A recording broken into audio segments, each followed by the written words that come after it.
Well, friends and followers, ham radio aficionados, here we go again. Guess what's in this Drake TR4? Yes, indeed, that is an 8032 or a 6146 equivalent, runs on 12 volts. So that indeed is stuck in there. If you look at the clearance, it doesn't hit the top of the protective cage, the Faraday cage. So lucked out on that, and I think it's because the sockets that I finally found that were the right fit. The last time I tried this on the T4X, I shoehorned in some ceramic sockets. Those were above the chassis.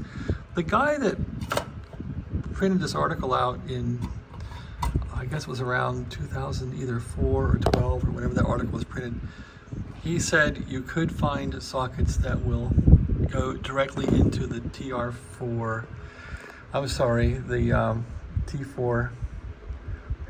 So he did it on a T4X, and I did the T4X with two of these 8032s. So this time I got a little greedy, and I wanted to buy a TR4 and put in 3 of these tubes and see if I can get 300 watts out on 80 meters. So that's what I'm doing. This fits in there real nice. I have the 3 sockets in now. They went right in. I reused the hardware from the old sockets, little hardware nuts that were on the side of here, slipped onto these. You can see the screws are on here real nice. So the trick is, you want to find the people on eBay that have a measuring device and their sockets are measured. That's how I was able to find these finally one late night, and everything lined up. 1-inch hole here, 1-inch hole for the socket. The little tabs were exactly right, and they bolt right in, and the height is right, so everything's good. These tubes don't need any modification. I just got to wire them up now and get all that working, so that's good. The hard part is done, maybe with the metal work. Well, the wiring isn't easy either, but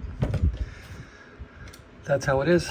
You just deal with it. So let's turn this pup over if I can with one hand and take a look at the underside of it. It's all just kind of bare now because I tore everything up.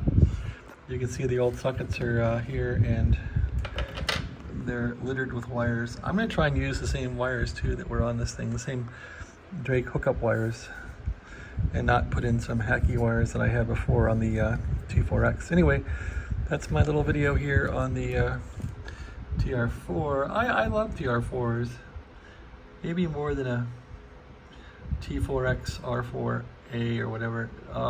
They're simpler to use. They don't do as much. They don't receive as well, but they're all compact.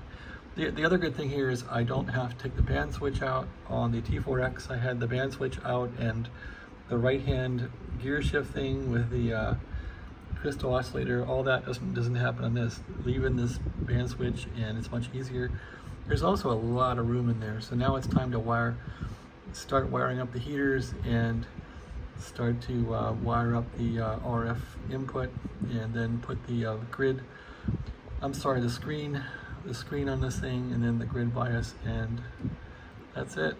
The high voltage goes in on top, and we're all set. So that's about where I'm at in this project. I spent about an hour desoldering those old sockets and prepping them up. They weren't hard to put in at all, and the project's going well. So I don't even know if this TR4 works. I don't have a power supply for it yet.